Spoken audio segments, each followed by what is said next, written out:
के बाद और राजधानी एक्सप्रेस में बात करेंगे तमाम खबरों की। दिल्ली के कपूरथला हाउस में आज आम आदमी पार्टी की एक अहम बैठक हुई और इस बैठक की खास बात यह थी कि इसमें पंजाब के मुख्यमंत्री भगवंत मान के साथ उनके मंत्री और राज्य के आप विधायक सांसद भी मौजूद रहे। ये बैठक अरविंद केजरीवाल ने ली, जिसमें मनीष सिसोदिया भी मौजूद रहे और बताया जा रहा है कि आप चीफ अरविंद केजरीवाल ने पंजाब के अपने नेताओं की ये बैठक पार्टी की राज्य इकाई में बढ़ते आंतरिक असंतोष की चर्चा के बीच बुलाई थी।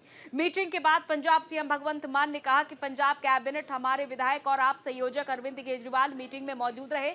आपकी पंजाब इकाई ने दिल्ली चुनाव के दौरान कड़ी मेहनत की थी, जिसके लिए अरविंद केजरीवाल और मनीष सिसोदिया ने उनका आभार व्यक्त किया है। वहीं भगवंत मान से पंजाब के कांग्रेस नेता प्रताप सिंह बाजवा के उस दावे के बारे में पूछा जिसमें बाजवा ने 30 से 40 विधायक संपर्क में होने की बात कही है। इस पर बाजवा ने कहा कि बाजवा पिछले 30 सालों से यही दावा कर रहे हैं। ये दावा करते रह सकते हैं क्योंकि ऐसी संस्कृति उनकी पार्टी में है।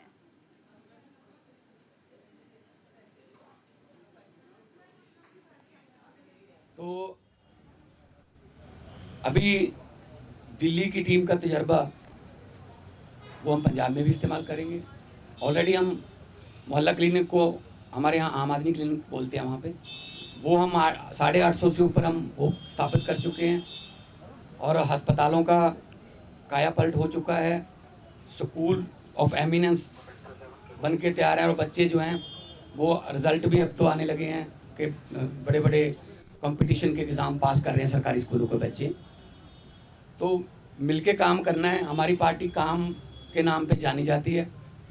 हम किसी धर्म की या गुंडागर्दी की या ये पैसे बांटने की ये वाली राजनीति नहीं करते। और दिल्ली के लोगों का जो फतवा है वो भी सर माथे पे है। और आज सब हम इकट्ठे मिलके, आज सारी पूरी हमारी दिल्ली की टीम भी सारी यहाँ पे थी, तो यही एक तहैया किया है कि हम पंजाब को 2 साल पढ़े अभी, पंजाब को एक ऐसा मॉडल बना देंगे कि उसको पूरे देश को दिखाएंगे। हाँ, पंजाब के आप विधायकों को लेकर कांग्रेस ये दावा कर रही है कि हमारे संपर्क में 30 विधायक हैं। इस पर आम आदमी पार्टी की ओर से अचानक आपाधापी में एक बैठक बुलाई जाती है दिल्ली के कपूरथला हाउस में। अब इसके बाद ये कहा जा रहा है आम आदमी पार्टी की ओर से कि बैठक इसलिए बुलाई गई थी क्योंकि दिल्ली के चुनाव को लेकर पंजाब के इन विधायकों ने मेहनत की थी। हालांकि दूसरी तरफ पंजाब के एक मंत्री का ये भी कहना है कि कांग्रेस की तरफ से ये दावे लगातार 3 साल से किए जा रहे हैं और ये दावे करते रह जाएंगे। तो अब क्या वाकई में पंजाब में सब कुछ ठीक चल रहा है?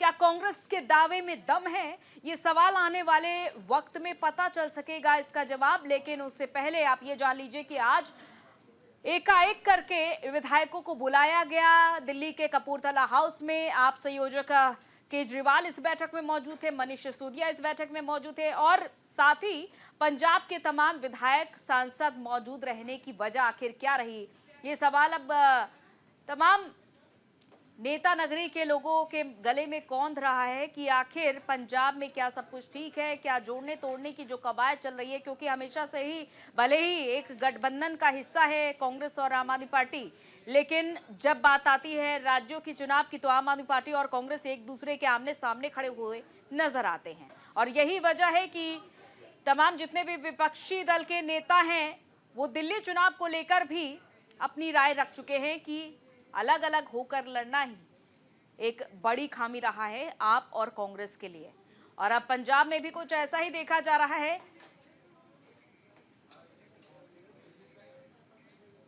तो वहीं हरियाणा के सीएम सैनी का आज दिल्ली का दौरा है। सीएम सैनी ने जेपी नड्डा से आज मुलाकात की और सीएम सैनी ने उनकी बैठक के कई मायने निकाले जा रहे हैं। अनिल विज पर जारी नोटिस के बाद ये बैठक हुई है। बैठक में निकाय चुनाव को लेकर चर्चा हुई है। तो आज हरियाणा में कैबिनेट मंत्री अनिल विज को पार्टी हाईकमान की तरफ से कारण बताओ नोटिस जारी किया गया है। उससे 3 दिन में जवाब मांगा गया है उनसे। लगातार सीएम नायब सिंह सैनी और बीजेपी प्रदेश अध्यक्ष मोहन लाल बड़ौली पर अनिल विज हमलावर थे, जिसके चलते सीएम नायब सिंह सैनी केंद्रीय मंत्री और पार्टी अध्यक्ष जेपी नड्डा से मुलाकात करने के लिए दिल्ली पहुंचे हैं। गौरतलब है कि दिल्ली विधानसभा चुनाव के दौरान अनिल विज ने सीएम सैनी के खिलाफ लगातार बयान दिए थे और इस दौरान विज ने कहा था कि जब से नायब सिंह सैनी मुख्यमंत्री बने हैं तब से वो उड़न खटोले से नीचे उतर नहीं रहे। इतना ही नहीं, विज ने रेप के आरोपों से घिरे मोहन लाल बड़ौली को हटाने की भी मांग की थी और उनसे 2 बार इस्तीफा भी मांगा था। विज ने कहा था कि हाईकमान को इस मामले में संज्ञान लेना चाहिए। दिल्ली विधानसभा चुनाव के बीच भारतीय जनता पार्टी के हाईकमान ने इस मामले पर चुप्पी साधे रखी है, लेकिन अब एक्शन लिया है और विज से जवाब मांगा है। उन्हें 3 दिन में अपना जवाब देना होगा और इस पूरे विवाद के बीच एक बात तो तय है कि राष्ट्रीय अध्यक्ष जेपी नड्डा से भी इस मामले को लेकर शिकायत की गई थी, क्योंकि कारण बताओ नोटिस में साफ लिखा है कि राष्ट्रीय अध्यक्ष की ओर से जारी निर्देशों के अनुसार ही मोहन लाल बड़ौली ने कारण बताओ नोटिस जारी किया है।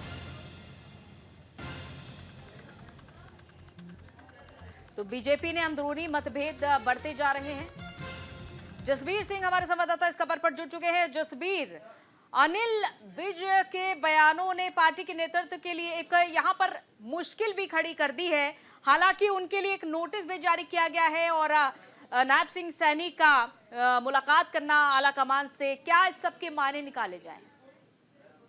अंजलि, नायब सिंह सैनी आज एयरपोर्ट पे जेपी नड्डा के से मिले, क्योंकि उन्होंने महाराष्ट्र जाना था। महाराष्ट्र जाने से पहले उन्होंने जो हरियाणा में सीएम की नियुक्ति होने उसको लेके और जो निकाय चुनाव होने हैं उसको लेके और वो जो काफी पार्टी में आपस में खटासबाजी करके चर्चा की और उन्होंने काफी मुद्दों के ऊपर बात की और जो सीएम में नई नियुक्ति होनी है से विचार विमर्श करने के बाद नियुक्ति होगी। आपको बता दें कि पिछली बार महाराष्ट्र जा रहे हैं, जाके अपनी पार्टी के लिए अपने जितने भी कैंडिडेट है वोट मांगे। सो अनिल विज का जो मामला है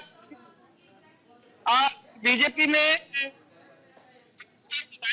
पर वो अपनी पार्टी उनका पीछे से बयान मेरे मामले में कोई कुछ ज्यादा ध्यान नहीं दे रहे, क्योंकि उन्होंने बोला था कि नायब सिंह सैनी तो उड़न खटोले में ही रहते हैं और अभी तक हरियाणा के मसलों के ऊपर उन्होंने कोई ज्यादा ध्यान नहीं दिया। तो कहीं ना कहीं अनिल विज के कोई ऐसे कई बयान आते हैं जिसकी वजह से पार्टी को शर्मिंदगी उठानी पड़ती है और उसको दूर करने के लिए आज जेपी नड्डा के साथ सीएम सैनी ने मुलाकात की। जी अंजलि, बिल्कुल मुलाकात की है, लेकिन अब देखिए, एक तरफ जहां निकाय चुनाव को लेकर भी चर्चा हो रही है तो दूसरी तरफ अनिल विज क्या पद पर बने रहेंगे या फिर उनके खिलाफ कोई एक्शन लिया जा सकता है हाईकमान की ओर से?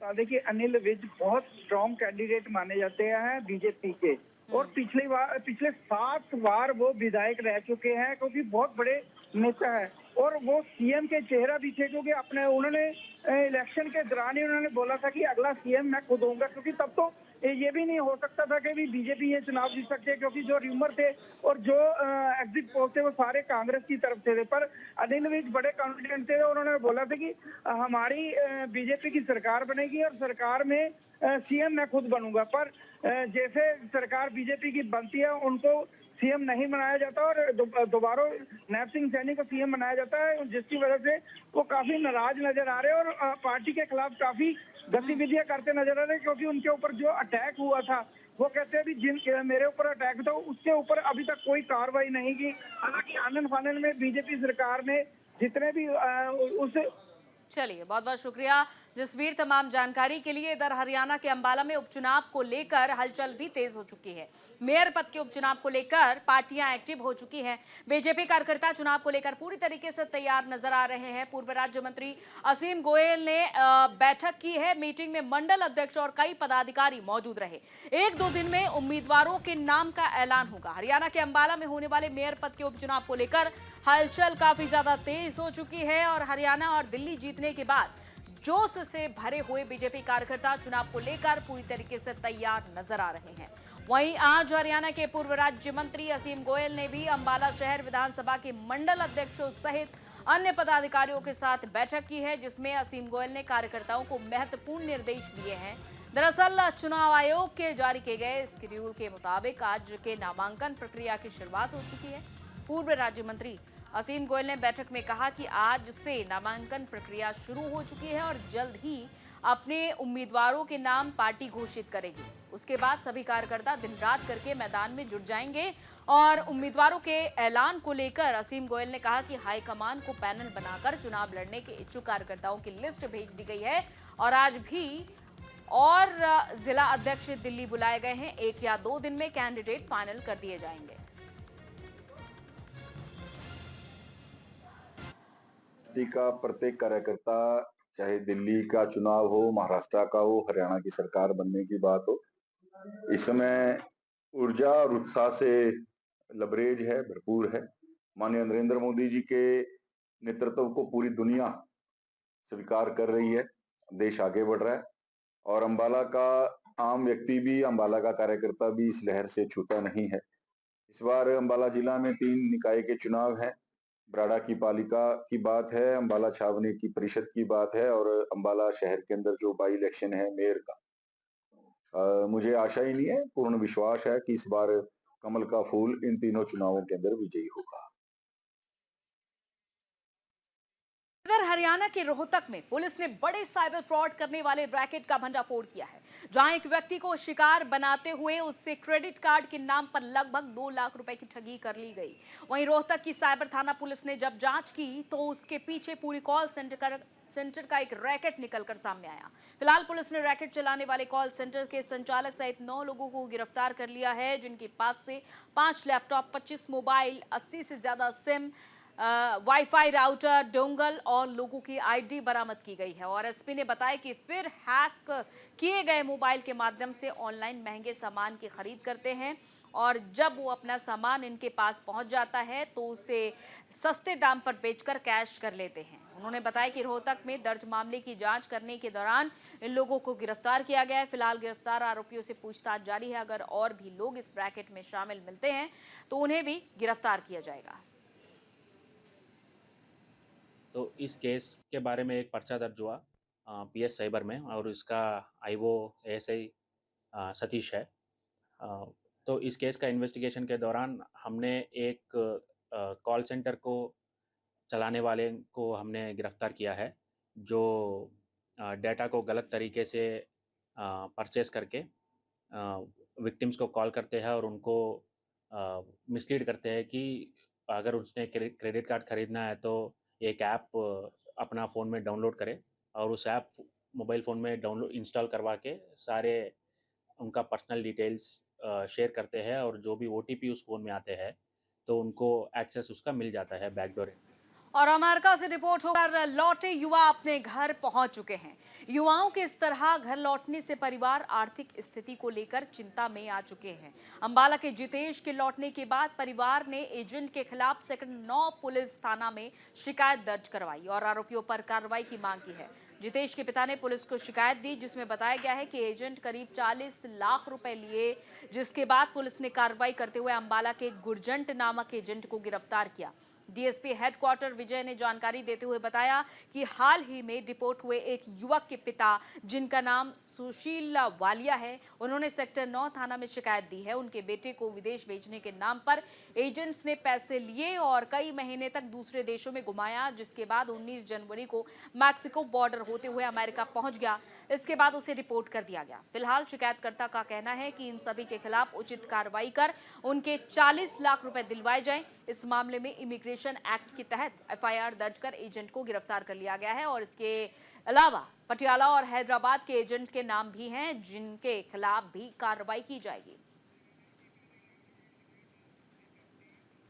वहीं पंजाब के तरनतारा में नाकाबंदी के दौरान पुलिस ने पट्टी रोड पर फर्जी आईपीएस महिला अधिकारी को गिरफ्तार किया है। वहीं आरोपी के खिलाफ केस दर्ज कर पुलिस मामले की छानबीन कर रही है। एसपी अजय राय सिंह ने बताया कि थाना भीखीविंड के प्रभारी इंस्पेक्टर मनोज कुमार को सूचना मिली थी कि लोगों को ठगने के लिए एक महिला खुद को आईपीएस अधिकारी बता रही है। पुलिस ने जब महिला को गिरफ्तार कर तलाशी ली तो तलाशी के दौरान एजुकेशन से संबंधित सर्टिफिकेट के अलावा आधार कार्ड बरामद किया गया। जानकारी के मुताबिक महिला की पहचान तरनतारन जिले के गांव पलासौर निवासी सिमरनदीप कौर के नाम से हुई है। फिलहाल पुलिस मामले की जांच में जुटी हुई है। ਇਹ ਨਾ ਜੀ ਸਿਮਰਨਜੀਤ ਕੌਰ ਨਾਮ ਦੀ ਇੱਕ लड़की आ जिसने यूनीफॉर्म पाई हुई आ IPS का बैज लगाया वा उसकी जी अं तस्दीक कर रहे हैं।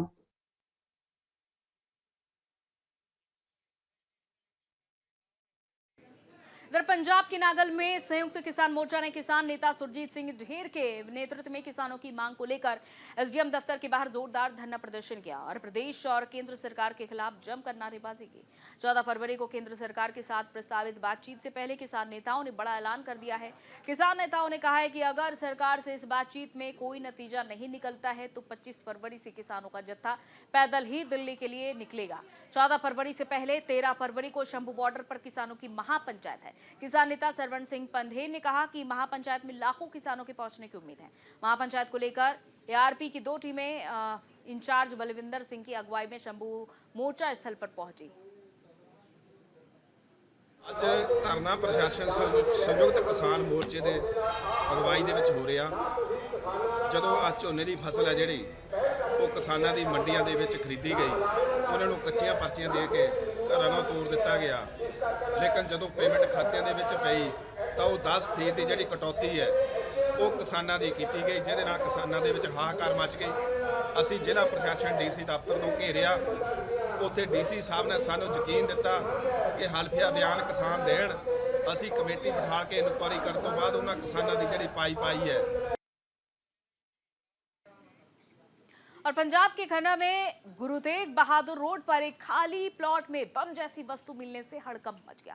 सूचना मिलते ही पुलिस टीम मौके पर पहुंची और मामले की जांच शुरू कर दी। जानकारी के मुताबिक खाली प्लॉट में बम जैसी वस्तु दिखाई देने के बाद इलाके में हड़कंप मच गया। पुलिस ने सुरक्षा के लिहाज से मौके पर भारी संख्या में पुलिस बल तैनात किया है और पुलिस ने सड़क पर यातायात को रोक दिया। प्लॉट को सील कर दिया गया है। फिलहाल पुलिस और बम स्क्वाड टीम जांच में जुटी हुई है। ਇਹ ਨਾ ਕੋਈ ਲੋਹਾ ਨੂਮਾ ਦੀ ਚੀਜ਼ ਹੈ। ਇਹ ਜਿਹੜੀ ਇਹਨੂੰ ਅਸੀਂ ਕਵਰ ਕਰ ਲਿਆ। ਕਵਰ ਕਰਕੇ ਅਸੀਂ ਟੀਮਾਂ ਬੁਲਾਈਆਂ ਨੇ। ਟੀਮਾਂ ਬੁਲਾਉਣ ਤੋਂ ਬਾਅਦ ਜਿੱਦਾਂ ਦਾ ਵੀ ਕੋਈ ਇਹਦਾ ਸਾਨੂੰ ਸਿਸਟਮ ਦਾ ਪਤਾ ਲੱਗੂ ਉੱਦਾਂ ਦੀ ਕਾਰਵਾਈ ਕਰਾਂਗੇ। ਇਹ ਬੰਬ ਨਹੀਂ ਹੈ ਲੱਗਦਾ। ਇਹਦੇ ਵਿੱਚ ਤਾਂ ਸਿਰਫ ਇੱਦਾਂ ਹੈ ਜਿਵੇਂ ਕੋਈ ਪਾਰਟ ਹੁੰਦਾ ਨਾ ਕਿਸੇ ਚੀਜ਼ ਦਾ, ਕੋਈ ਹੈਵੀ ਵਹੀਕਲ ਦਾ ਕੋਈ ਪਾਰਟ ਹੁੰਦਾ, ਜਿਵੇਂ ਇੱਥੇ ਮਿਲਟਰੀ ਦਾ ਹੈਗਾ ਸਿਸਟਮ, ਮਿਲਟਰੀ ਟ੍ਰੇਨਿੰਗ ਕਰਦੇ ਨੇ।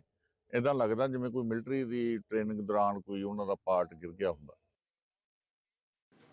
और चंडीगढ़ में सेक्टर 9 स्थित UT सचिवालय में पंजाब के गवर्नर और चंडीगढ़ के प्रशासक गुलाब चंद कटारिया ने PGT लेक्चरर्स को नियुक्ति पत्र सौंपे, जिसमें उन्होंने 78 PGT लेक्चरर्स को पत्र बांटे हैं। गवर्नर गुलाब चंद कटारिया ने कहा कि उन्हें खुशी हो रही है कि चंडीगढ़ में पूरे 30 साल बाद चंडीगढ़ में PGT लेक्चरर्स की भर्ती हुई है। साथ ही उन्होंने स्कूल में पढ़ने वाले टीचर्स को संदेश भी दिया और कहा कि चाहे आपका मकान छोटा हो सकता है, आपको मिलने वाली सुविधाएं कम हो सकती हैं, लेकिन एक बच्चों का भविष्य आप ही तय कर सकते हैं। ਇਹਦੀ ਜਿਹੜੀ ਇਨਕੁਆਇਰੀ ਹੈਗੀ ਹੈ food and civil supply department ਦੇ ਜਿਹੜੇ ਇੰਸਪੈਕਟਰਸ ਹੈ ਉਹਨਾਂ ਨੂੰ ਸਾਡੇ ਵੱਲੋਂ ਮਾਰਕ ਕੀਤੀ ਗਈ ਹੈ ਤੇ ਜਿਹੜੇ ਸੰਬੰਧਿਤ ਆੜਤੀਆਂ ਦੇ ਖਿਲਾਫ ਆ ਰਹੀਆਂ ਨੇ ਸ਼ਿਕਾਇਤਾਂ ਉਹਨਾਂ ਨੂੰ ਨੋਟਿਸਸ ਜਾਰੀ ਕੀਤੇ ਜਾ ਚੁੱਕੇ ਨੇ ਤੇ 48 ਘੰਟੇ ਦੇ ਵਿੱਚ ਨੋਟਿਸਸ ਦਾ ਜੋ ਪੀਰੀਅਡ ਹੈ ਉਹ ਖਤਮ ਹੁੰਦੇ ਹੀ ਬਣਦੀ ਜੋ ਉਹਨਾਂ ਦੇ ਜਵਾਬ ਆਉਣ ਤੇ ਜਾਂ ਨਾ ਜਵਾਬ ਆਉਣ ਤੇ ਬਣਦੀ ਕਾਰਵਾਈ ਕਰ ਦਿੱਤੀ ਜਾਵੇਗੀ।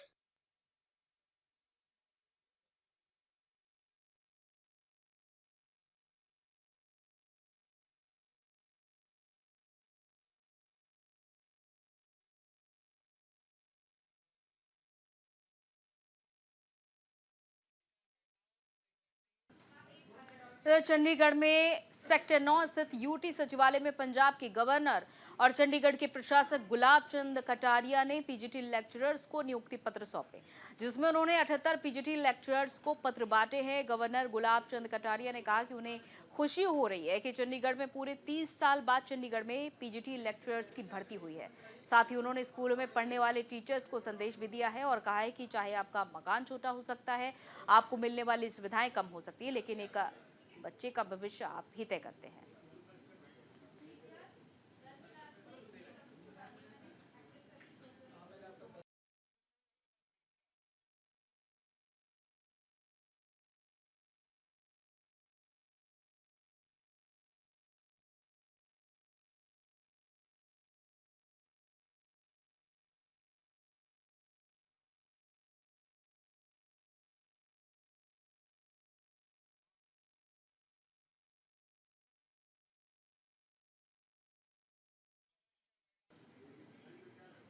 इस बीच ये खबर जम्मू कश्मीर के अखनूर में आतंकी साजिश सामने आई। आईडी ब्लास्ट में सेना के 2 जवान शहीद हो गए हैं। एक जवान गंभीर रूप से घायल बताए जा रहे हैं। अखनूर में आतंकियों ने आईडी लगाया था। जम्मू में एलओसी के निकट अखनूर सेक्टर में आतंकियों ने आईडी लगाया था, जिसमें कि विस्फोट हुआ और 2 जवान शहीद हो गए हैं, जबकि एक गंभीर रूप से घायल बताया जा रहा है। घायल को सेना के अस्पताल में भर्ती कराया गया है। लगातार जम्मू कश्मीर में घुसपैठ की साजिश के बीच अब आईडी ब्लास्ट की खबर सामने आई है। सेना के 2 जवान शहीद हो गए हैं इस ब्लास्ट में।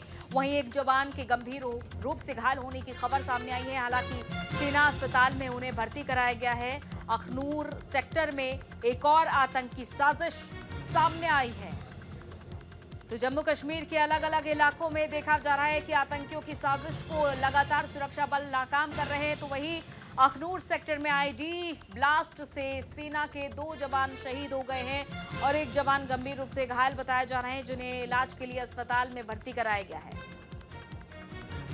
तो आतंकी साजिश की एक और ये बड़ी खबर। दीपांकर गुप्ता हमारे संवाददाता इस खबर पर जुड़ चुके हैं। दीपांकर, जम्मू कश्मीर के अखनूर में आतंकी साजिश की एक खबर, आईडी ब्लास्ट लगाने की खबर, क्या कुछ महत्वपूर्ण जानकारी आपके पास? दीपांकर।